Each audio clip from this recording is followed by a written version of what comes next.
Upon receipt of the interim report, I consulted with the Commission to explore whether any of its 3 reports could be completed in advance of February 2020. But the Commission is strongly of the view that it will not be possible to complete any of its reports in isolation from its companion reports.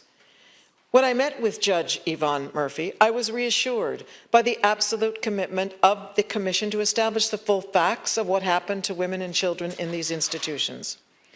I accept then that the Commission is using its best endeavours to conclude the investigation as quickly as possible, and that the Chair wants to conclude matters, and I know the deputies in the House want the same thing. I can confirm that the extension of time for the Commission will not impact on the planned forensic excavation of the Tuam site. These are separate processes. I am committed to engaging with former residents around their needs. The Collaborative Forum of Former Residents, which I established last year, has assisted in constructive engagement with former residents. It was established as a progressive response to the theme of nothing about us without us, which emerged from facilitated consultations with former residents and their advocates. I recently received the Collaborative Forum's report. The report identifies a number of issues of concern to former residents and includes a series of recommendations on matters of priority to them and their families. I am considering the recommendations made in the report that fall under my department's remit, which include access to records and concerns in relation to TUSLA and how they deal with requests for information and tracing and access to records. There are arrangements in place already with TUSLA in regard to these services. I will look at the ways in which these services could be improved where possible. The survivors of these mother and babies' homes have waited a lifetime for their stories to be heard and to be told yet again another year wait, I believe, is a total injustice. Irish First Mothers have described a delay as a mechanism for evading redress, while the Tuam Home Survivors Network has called the delay devastating. This is powerful. So, Minister, what do you suggest we tell the victims? What words of comfort can we supply? The survivors of the Bethany home, who were wrongly excluded from the 2002 redress scheme, what do we tell them? They have described the government's attitude towards it as delay and deny until they die. And to be honest, Minister, I think a lot of the survivors and relative groups are beginning to feel the same. Because every time a report is on the horizon, there's another push back. I raised the question whether this was a matter of resources. Minister, how come in December we still had 26 people waiting for their testimony to be heard? We see in the report that yet again the HSE seem to not have a clue of where the files are. One institution, the Castle in Donegal, is a reference, for example. It was operating until 2006, and yet the HSE, who was heavily involved, haven't handed over any documentation. Zilch. So I know that the Commission, and I share the Commission's frustration with this, but it's absolutely shocking. In terms of the part of the report which deals with burial arrangements, we saw that a geophysical survey has been conducted at the site of the former Shane Ross Abbey in recent weeks, and a decision on that further investigation may be carried out depending on the findings. Can I ask you, Minister, will similar surveys be conducted at the former Breastborough home, mother and baby home in Cork? First of all, not only was this home run by the same religious order, but the death register shows that 470 children and 10 women died there between 1934 and 1953. Yet, the religious order seems to be providing different figures to state inspections at the same period.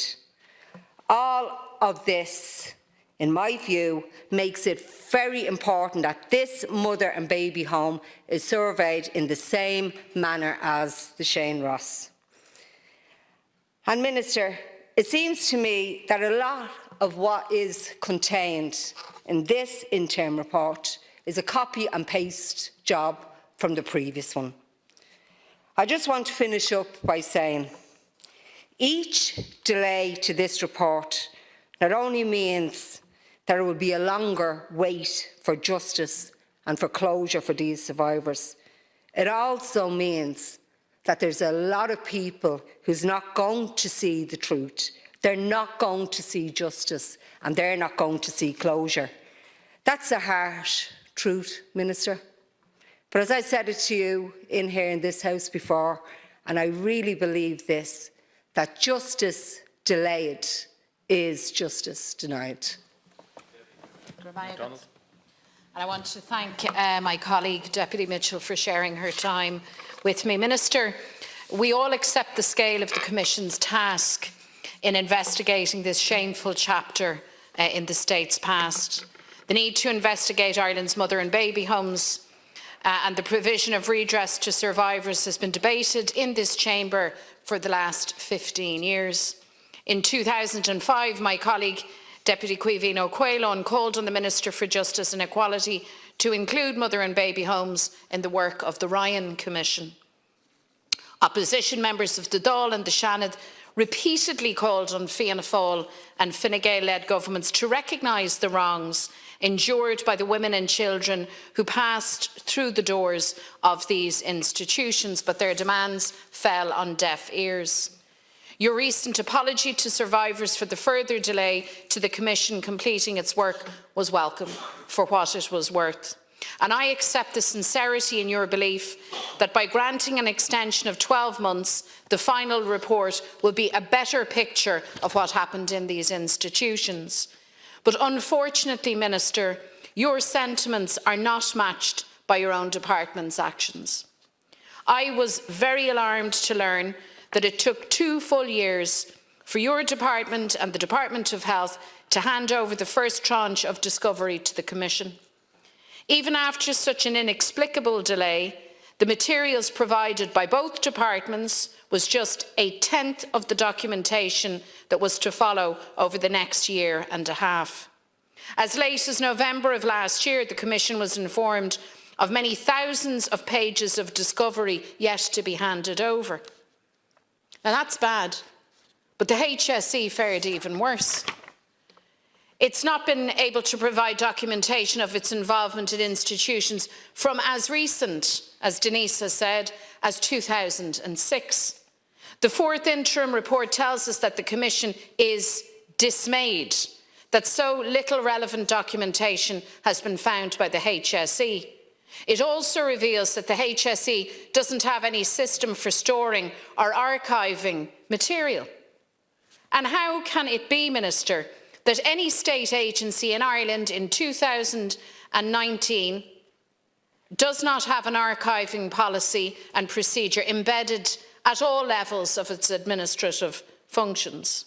I have to tell you, Ceann Comhairle, as an aside, it's highly reminiscent of the behaviour of state authorities north of the border that seek to hide information from families seeking the truth in terms of legacy inquests and events in the past. So, many survivors, many families simply no longer have confidence in this government or the state to do the right thing. I'm afraid it's as stark as that. They fear that you drag your heels in an attempt to cynically limit the state's redress liability to a small group of survivors whose numbers decline with each passing year. And I want to make particular reference, as you have, Minister, to the survivors of the Bethany home.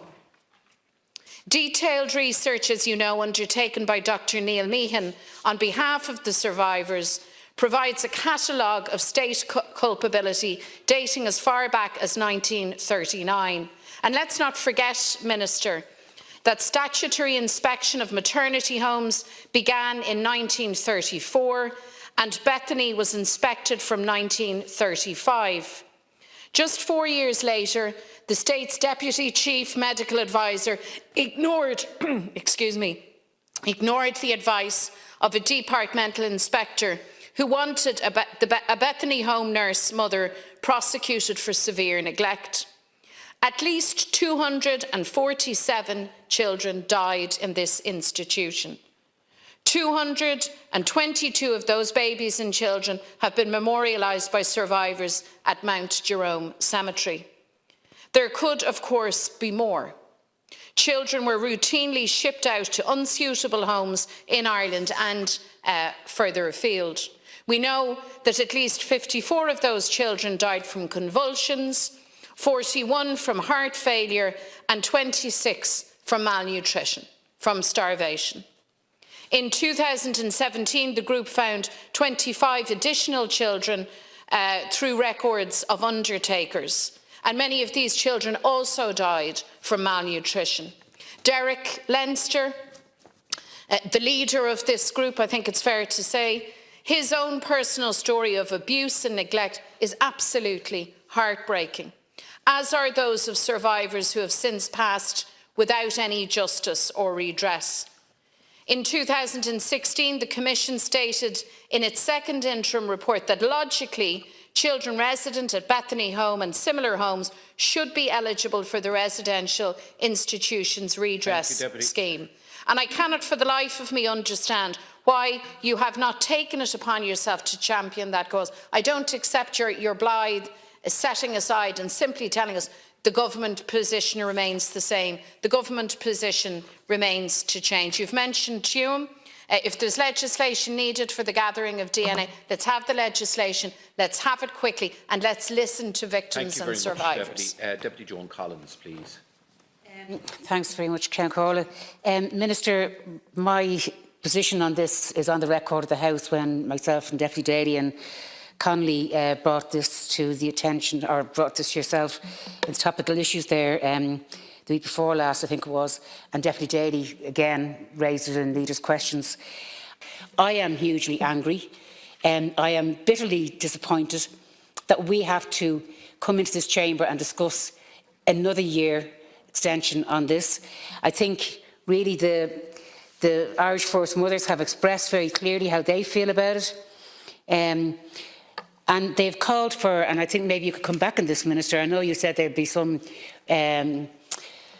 monies or whatever support given to the survivors over the next year in the interim, but they have called for Judge Yvonne Murphy's Commission of Investigation to split its historical investigations from its redress considerations. Can that happen?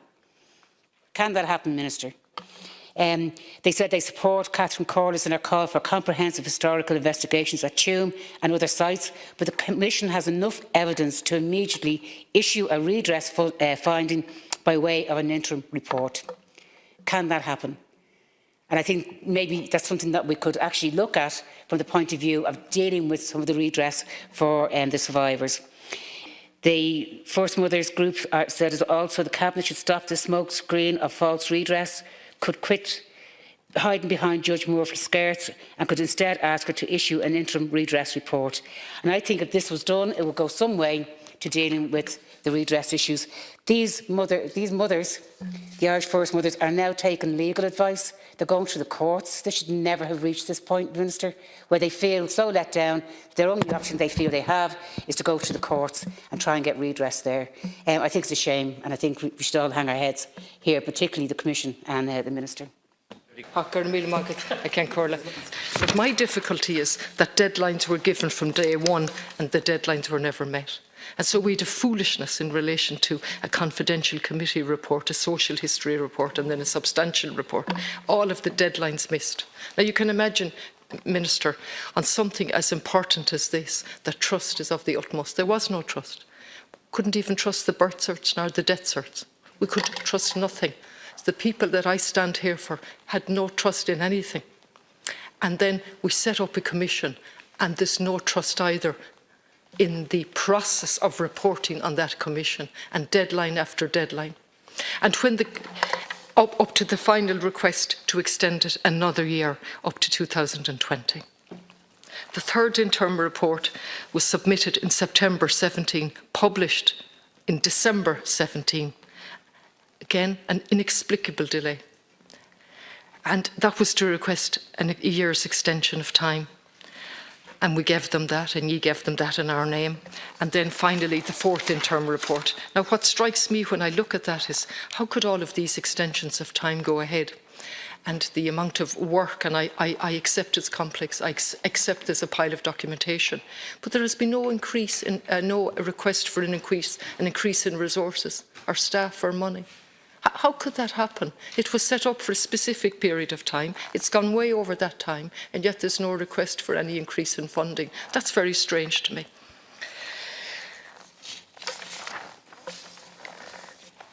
The fourth report stated that it's expected that all the meetings with individuals will be completed by January 19. We're in February. Has that happened?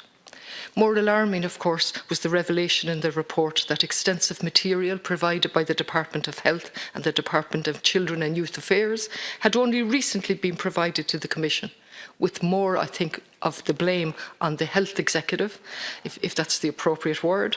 Again, what are the reasons for this? The Commission has been ongoing for 4 years and only changed the documentation. It's not clear why there was a delay in giving it and whether all documentation has been given. The terms of reference, as I said, go way back. And yet in the fourth report, 2 years later, after the first tranche of documents were received, specifically, the first tranche of discovery was delivered in March 17. This consisted of over 12,000 pages. The second tranche was delivered in March 18 and consisted of over 54,000 pages, and so on. And specifically in relation to the Health Executive, the Commission, the report said it's difficult to understand how relatively recent documentation is not available. For example, the North Western Health Board and subsequently the Health Executive was intensely involved in the running of one of the institutions under investigation, and it mentions that and goes on. Have you an answer for that? I mean, is there an answer somewhere for that in relation to specific documentation? I'm going to draw to a conclusion by once again looking at file note, confidential briefing documents that I have repeatedly highlighted in this chamber. And so every government for the last number of years have been utterly aware that something was seriously wrong in relation to mother and baby homes throughout the country. And a lot of that documentation and knowledge came from the Martin McAleese inquiry in relation to the Magdalen laundries. But it wasn't his brief to look at that, but all of the information came to the surface, which is a bad choice of words maybe, came to the surface. And a very good social worker working on her own time, and this is all outlined in this, which you are privy to, and which this government and the previous governments were privy to. It's outlined the principal social worker for adoption in the West is working in her own time. This is a record of what they knew at the time. She's working in her own time and on her own dollar, which is an interesting choice, dollar, bearing in mind where our children went to try and piece together a bundle of information. She already has a database of up to 1,000 names, but it's not clear yet whether all of these relate to the ongoing examination of the Magdalen laundry or whether they relate to the adoption of children by parents, possibly in the UA, and she's going on. And it goes on that it goes right up for the information of the person in charge. This may prove to be a scandal that dwarfs others, more recent issues with the church and state. And so on and so on. Serious questions about interference with death certs, serious questions about interference with birth certs. And so we get a commission of investigation, Minister, and we get unacceptable delays. And I have to say we get a lot of padding from yourself in relation to collaborative justice. Now, certainly as somebody who has been affected by this, but not as much as those who have closer relatives, I don't want filling on collaborative justice. And the people on the ground who have spoken to me do not want filling out. What they want is knowledge, information at regular intervals to empower them, because that was the one thing that happened. They were disempowered, and the system is continuing to disempower them and to patronise them. And I don't think you should stand over that. And I really don't think you're the type of person that will stand over that. But unfortunately, that's what's happened. Patronising, disempowerment continues by the very mechanisms that have been set up to undo what was happened in the past. So at this point, I would ask, if we learn anything, publish the report when it becomes available in March as quickly as possible. Have an interim report in the meantime on the substantive nature of what has been discovered by the Commission. I see no reason why an interim substantive report cannot be published. And no more communication through the Irish Times. However, notwithstanding my respect for the paper, communication should be direct with the people on the ground, and any report that comes into your hand should come into this stall within a matter of hours or days, depending on the schedule of the Dáil, and no more 3- and 6-month delays. That's how you will restore confidence in the system and empower people on the ground. Thank you, Deputy. Deputy Clare Dail, please. Thanks, Ceann Comhairle, and unlike Deputy Connolly, I have no respect for the Irish Times, but I would say that the person whose article, if you like, brought this information into the public domain is one of the better ones, and it is the case that survivors of the mother and baby homes, not to mind politicians, should not be getting their information from the Irish Times or any other media outlet Ireland either. Now, I think this is an incredibly important issue. There's a certain irony in the fact that we are celebrating 100 years of this Parliament, 100 years of the Irish state, and yet one of our biggest, dirtiest little secrets still hasn't been properly examined over the past period. It is part of what we are. The way in which women and their children were treated in this state, and as Deputy Collins said, particularly working class and poorer women were treated, hidden behind walls, their babies taken from them in many instances, and them and their children living with that trauma to this day. We can't develop as a state unless we fully acknowledge that, unless we fully utilise the information that's available to us as a state, learn, apologise, give redress. And for the record, redress is not about money. In many instances, redress is an acknowledgement of the wrong. And when we've raised these issues before and the Taoiseach gets up and says, yeah, of course, I'm sorry, that's not the same thing. It's not a full, wholesome acknowledgement of a wrong of we as a society have to take responsibility for. And it's in that context that we have to examine this now, the 4th interim report of the Mother and Baby Home Commission. And in some ways, it strikes me as incredibly similar to the Children's Hospital, because the argument is kind of the same.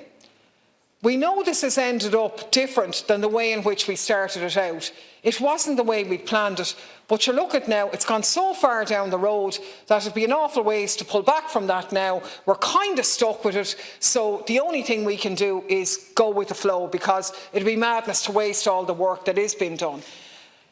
What I'd say to that is that that was what was put forward last year, and the deputies across this House, in good faith, accepted the bona fides of that argument. They didn't like it. The survivors certainly didn't like it. They were seriously traumatised by that situation, but they accepted it because it's a rational argument to make. We've gone so far, it's complicated. We can't do that this time round. There is a difference a year on, because we had that conversation. So now our job is to say, well, hang on a minute.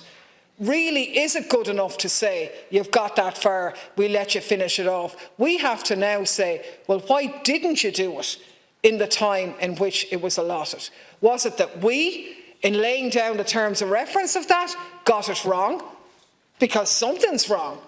How in God's name can you have a commission set up with a budget of 21 million that goes over 2 years, so is therefore renting nice offices in Baggot Street for 2 years longer than it was supposed to, is employing people for 2 years longer than it's supposed to, and yet the budget is unchanged? How could that be? Like, the sums don't add up. So did we get the budget wrong, or is there something wrong now? I haven't got an answer to that. I don't know what that is, but that's, to me, because we don't know how it's got this far, there's only two conclusions you can draw. Either this has been done in a monumentally disastrous, ham-fisted way, or there's something more cynical afoot. They're the only two conclusions that come out of it. It's been handled so badly, and other deputies have made points around it. But let's look at where we are. So the interim report said it needed more time this time around. They said there was 26 people remaining that they had to interview, that they'd be done by January. As other deputies have said, have those 26 people been interviewed?